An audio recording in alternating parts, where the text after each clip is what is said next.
आज हम सब अष्टाध्यायी के प्रथम अध्याय के द्वितीय पाठ के 5वें नंबर का सूत्र पढ़ेंगे। सूत्र है असंयोगाल लिट कित। असंयोगात पंचमी का एक वचन, लिट प्रथमा का एक वचन, कित प्रथमा का एक वचन। समास किस में होगा? असंयोगात और लिट तो अलग अलग हो गया। असंयोगात और कित में होगा, ठीक है। असंयोगात लिट, असंयोगाल लिट कौन सा सूत्र? तोरली, ठीक है ना। यहाँ क्या सूत्र लगेगा? तोरली, ठीक है। लकार के परे रहते तकार को भी क्या हो जाता है? लकार हो जाता है। समास करेंगे। न संयोगः असंयोगः तस्मात् असंयोगात्। न संयोगः असंयोगः तस्मात् असंयोगात्। कित में तो आपको मालूम ही है, क इत्यस्य स कित सूत्र का अर्थ। अनुवृत्ति किसकी आएगी? अपित की। असंयोगान्तात् धातुः परः अपित लिट कित्वत् भवति। पहले भी सूत्र आ चुका है, तो सूत्र का अर्थ आप सब बोल सकते हैं। असंयोगान्तात् धातुः परः अपित लिट कित्वत् भवति। असंयोगांत धातु से उत्तर जो अपित लिट है वह कित्वत् होता है। अपित लिट का तात्पर्य क्या हो गया? जिस लिट का प इत न गया हो।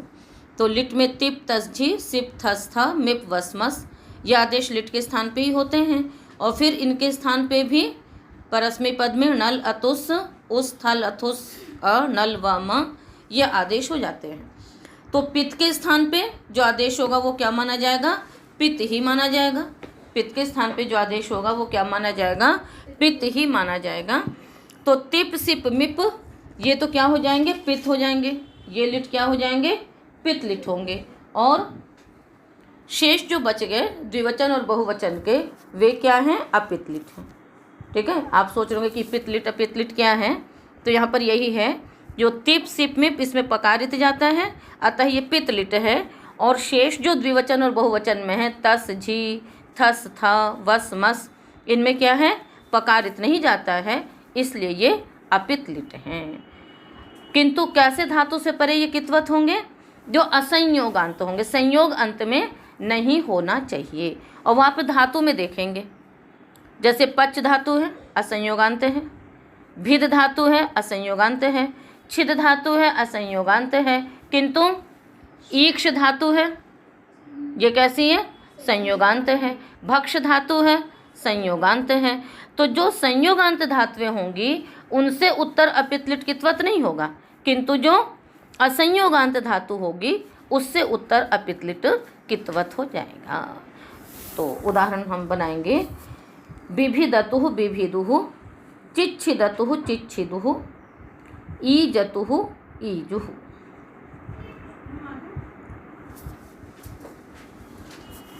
ईजतुः ईजुः।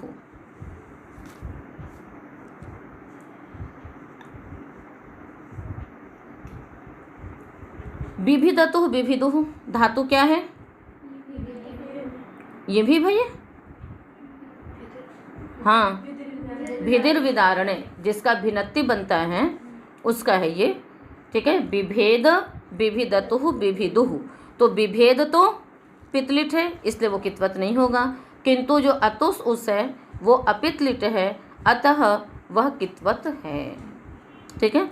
तो भिद आगे लिट, लिट के स्थान पे तस, और तस के स्थान पे भी परस्मै पदानाम नल अतुस स्थल अथुसणल व वहाँ से अतुस आएगा। भिद अतुस, उसके पश्चात लिट लकार में द्वित्व होना ही है, अतः लिटि धातु और अनभ्यास से द्वित्व करेंगे। भिद भिद अतुस, ठीक है। यहाँ पर जो भिद अतुस इसी स्थिति में ही अतुस आर्ध धातुक है, और जो भिद है उसकी अंग संज्ञा करेंगे, लघुपद अंग है, अतः पुगंत लघुपद से जैसे गुण की प्राप्ति होगी, ठीक है।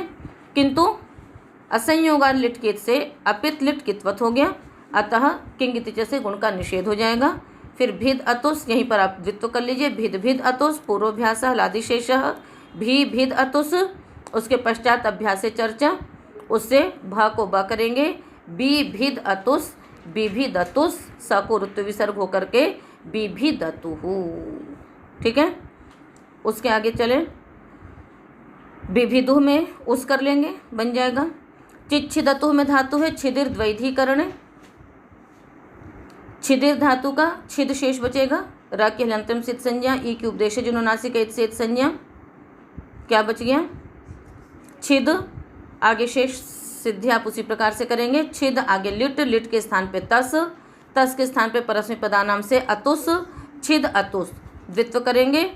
और द्वित्व करने से पहले छिद अतुस लघुपद अंग है, अतुस जो है वो कित्वत है, अतः वो क्या हो गया? कित्वत होने से किंगितिच से गुण का निषेध। छिद अतुस, फिर छिद छिद अतुस, पूर्वाभ्यास लादिशेष छी छिद अतुस, उसके पश्चात अभ्यास चर्चा, उससे क्या हो जाएगा? अभ्यास में झलों को चर आदेश होता है तथा चकार से जश, यहाँ पर चर आदेश होगा, ची छिद अतुस, ये स्थिति रही। उसके पश्चात एक सूत्र लगाएंगे हम, छे च। ये अष्टाध्यायी के छठे अध्याय के प्रथम पाद का सूत्र है। ऊपर से ह्रस्व से पितिकृति तुक से ह्रस्वस्य की और तुक की अनुवृत्ति आती है।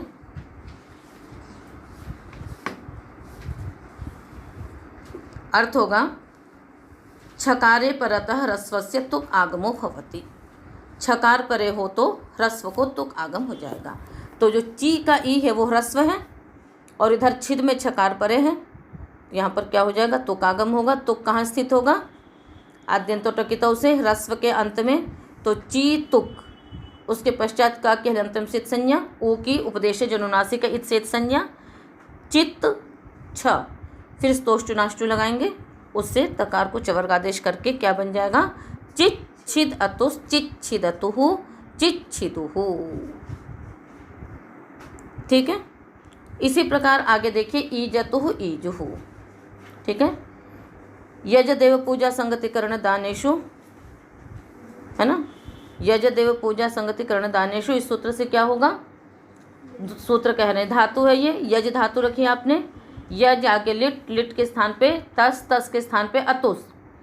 अब यज धातु जो है वो असंयोगांत है, इससे परे अतुस क्या हो गया? कित्वत हो गया।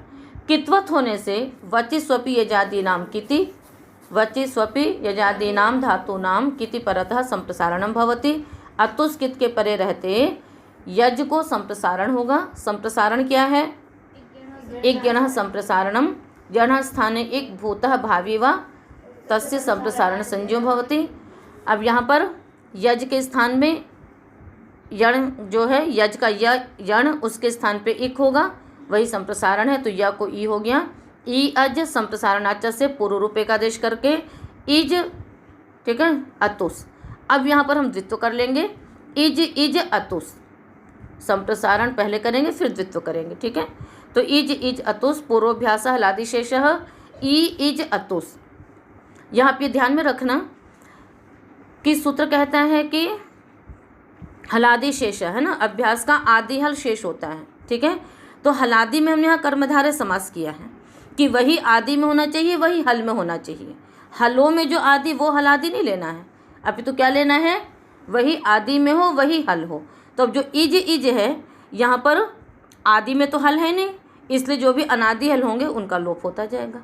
तो आदि में ही हल होगा यदि, तभी वही शेष बचेगा, अन्यों में शेष नहीं रहेगा।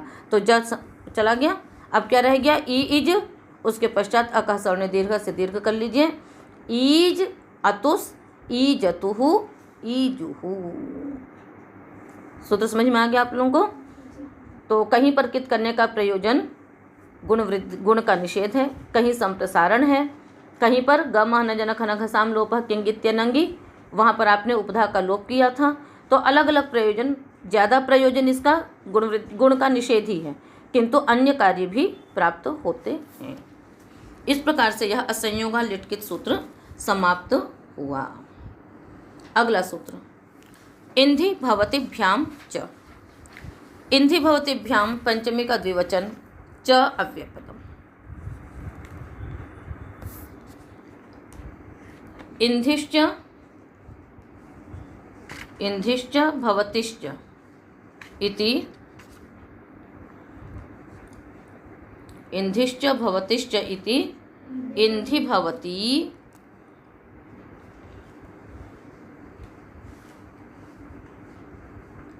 ताभ्याम इंधि भवतिभ्याम।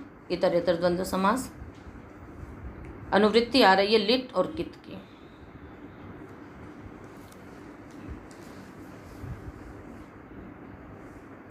सूत्र का अर्थ करेंगे। ये इंधि दीप्तौ, ये इंधि दीप्तौ भूसत्तायाम इत्येताभ्यां परः लिट् प्रत्ययः कित्वत् भवति।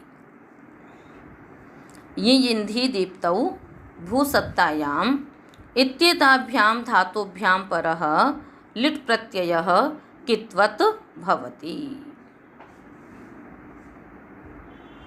इंधि और भूसत्तायाम इन धातुओं से परे जो लिट प्रत्यय है वह कित्वत होगा।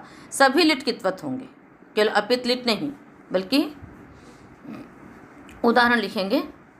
पुत्र ईधे अथर्वणः। ईधे उदाहरण है, वाक्य है पूरा। पुत्र ईधे अथर्वणः। समीधे दस्युहन्तमम्।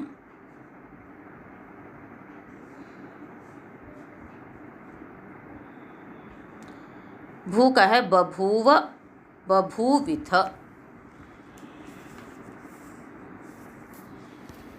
बभूव बभूविथ। ईधे की सिद्धि करेंगे हम पहले। ये इंधि दीप्तो धातु है, उसका क्या शेष रहा? ये की संज्ञा किससे होगी? किससे? आदिर्य टुडवः। ठीक। और ई की संज्ञा उपदेशे जनुनासिक इत, क्या शेष बचा? इंध। पुनः आप यहाँ पर क्या कर लेंगे? लिट लाएंगे और लिट के स्थान पे यह आत्मनेपदी धातु है, अतः आत्मनेपद का प्रत्यय लिट के स्थान पे त आएगा। इंध त। लिटस्तझयो रेशिरेच।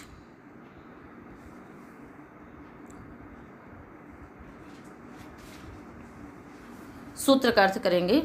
आत्मनेपद संबंधिनः लिटः तझयोः स्थाने, आत्मनेपद संबंधिनः लिटः तझयोः स्थाने यथासंख्यम एष इरेच प्रत्ययौ भवतः। आत्मनेपद संबंधी लिट लकार के त और झ के स्थान में क्रमशः एष और इरेच प्रत्यय, एष और इरेच आदेश होते हैं। तो यहाँ पर त है, त के स्थान पे एष आदेश हो जाएगा। परस्मै पद में तो न लतुस इत्यादि सबके स्थान पे होंगे, किंतु आत्मनेपद पद में त और झ के स्थान में केवल एष और इरेच ये आदेश होगा। अब एष क्या है? शित है, अतः अनेकालशित सर्वस्य से पूरे के स्थान पे हो जाएगा। तो पूरे त के स्थान पे एष हो गया। तो इंध एष। इसके पश्चात इंधि भवतिभ्याम च से इंध धातु से परे जो लिट वह कित्वत होगा। तो एष को आपने क्या माना? कित्वत माना। कित्वत होने से एक सूत्र लगता है, अनिदिताम हल उपधायाः किंगिति। इससे पहले सूत्र आया, ये कभी आ चुका है। सूत्र का अर्थ है अनिदिताम अंगानाम हलंतानाम उपधायाः नकारस्य लोपो भवति कितिंगिति प्रत्यये परतः। अनिदिताम अंगानाम अर्थात जिनका इकार इत नहीं गया है, न इत इत्यस्य, है ना, इत इत्यस्य से इदित और न इदित अनिदित। तो जिनका इकार इत नहीं गया है, ऐसा जो हलंत अंग, ऐसा जो हलंत अंग, उसकी उपधा के नकार का लोप होता है कितंगित प्रत्यय के परे रहते। तो वैसे तो यहाँ पर कितंगित नहीं था, किंतु एष को क्या कर दिया? कित कर दिया इंधि भवतेभ्याम च से, तो वो कित प्रत्यय हो गया। इस कित प्रत्यय के परे रहते अनिदित अंग जो इंध था उसके उपधा नकार का क्या हो जाएगा, लोप हो जाएगा। क्या शेष बच गया, इथ। अब आप यहाँ द्वित्व कर लीजिए, इध इध ए, वही लिटि धातु अभ्यास से द्वित्व करेंगे। उसके पश्चात पूर्वाभ्यास से अभ्यास संज्ञा, हलादि शेषा से अनादि हल का लोप। उसके पश्चात स्थिति हो गई ई इध ए, अकह सवर्ण दीर्घ से दीर्घ कर लेंगे, क्या बन जाएगा, ईध ए ईधे, मिलकर के बन गया। तो पुत्र ईधे अथर्वणः, रसी समीधे में भी क्या होगा, सम उपसर्ग लगाएंगे, समीधे दस्यु हंतमम, है ना, दस्यु को मारने वाला जो पुत्र है उसकी हम, है ना, इंधि दीप्ति देवनयोः उसकी अर्चना करते हैं। ठीक है। अगली सिद्धि है बभूव। भू सत्तायाम धातु है,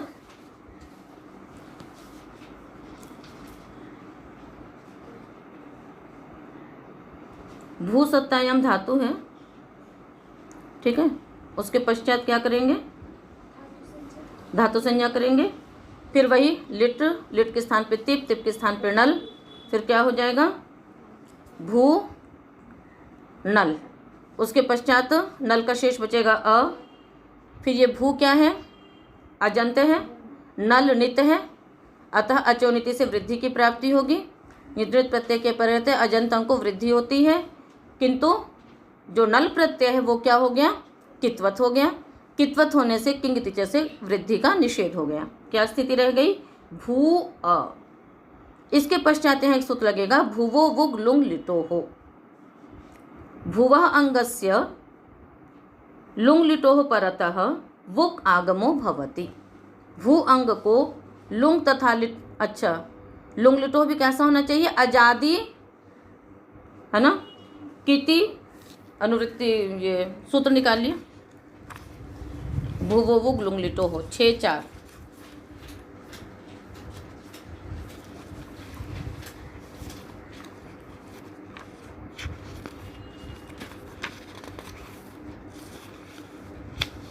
भुवो वुक लुंग लिटोः में अनुवृत्ति आ रही 6-4-88, सूत्र निकाल लीजिए, 6-4-88।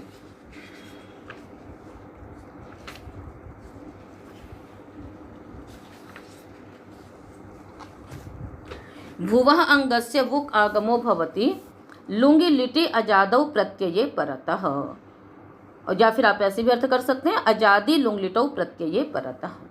भू अंग को वुक आगम होता है अजादि लुंगलिट प्रत्यय के परे रहते, तो नल का अशेष बचता है ना, तो ये अजादि है, अजादि लिट प्रत्यय है, तो इसके परे रहते भू अंग को वुक आगम हो गया। आद्यंतो टकितों से अंत में स्थित होगा, भू वुक अ, वुक का वशेष बचा, भूव अ। अब इसके पश्चात द्वित्व कर लीजिए, भूव भूव अ, द्वित्व किया, भू भूव अ, पूर्वाभ्यास हलादिशेषः भू भूव अ। ठीक है। इसके पश्चात सूत्र लगेगा, भू दीर्घ था उसको हम कर देंगे ह्रस्व, अभ्यास में अभ्यास को ह्रस्व हो जाएगा, उससे ह्रस्व हो गया, क्या बना, भू भूव अ, अभ्यास से चर्चा से, अभ्यास में झलों को चर तथा जश आदेश होता है, यहाँ पर जश आदेश होगा, बू भूव अ। उसके पश्चात एक सूत्र है भवतेरः। भवतेः अंगस्य अभ्यासस्य अकारादेशो भवति। भू अंग के अभ्यास को अकारादेश हो जाता है, तो भू अंग का यह अभ्यास है उसको अकारादेश हो गया, तो ऊ को क्या हो गया, अ, क्या बन गया, बभूव अ बभूव। यहाँ पर नित करने का प्रयोजन, कित करने का प्रयोजन, अचोनिति से जो वृद्धि की प्राप्ति थी उस वृद्धि का क्या हो गया, निषेध हो गया। उसके पश्चात यहाँ पर भू आगे अ, है ना, यहाँ पर जो भू अ, इस स्थिति में अनेक कार्य फिर प्राप्त होते हैं, वो अभी आपने व्याकरण प्रारंभ किया है तो अभी आपको वो सारी स्थितियाँ हम नहीं बता सकते हैं। किंतु आगे जब आख्यातिक पढ़ेंगे तब बभूव की सिद्धि में ये वहाँ पर गुण की भी प्राप्ति होती है, वृद्धि की भी प्राप्ति है, यणादेश की भी प्राप्ति है, उवंग आदेश की भी प्राप्ति, सारी शर्तें घट रही है ना। भू उवंग आदेश भी प्राप्त है, यणादेश भी प्राप्त है, द्वित्व भी प्राप्त है, बहुत सारे कार्य एक साथ प्राप्त होते हैं। जब एक साथ कार्य प्राप्त होते हैं तो फिर एक के बाद एक क्रमशः सबको निवृत्त करते जाते हैं कि इस कारण से ये नहीं हुआ, इस कारण से ये नहीं हुआ, इस कारण से नहीं हुआ, इस प्रकार से करते हुए फिर अंत में यहाँ पर वृद्धि की प्राप्ति रह जाती है और वो आगम करके फिर शेष सिद्धि तो आगे बहुत ज़्यादा कठिन नहीं है, द्वित्व इत्यादि करेंगे और भवते रहस्य हम यहाँ पर अभ्यास को अत्व कर देंगे तो क्या हो जाएगा, बभूव। ठीक है, तो इस प्रकार से आपका यह सूत्र पूर्ण हुआ। कौन सा, इंधि भवतिभ्याम च।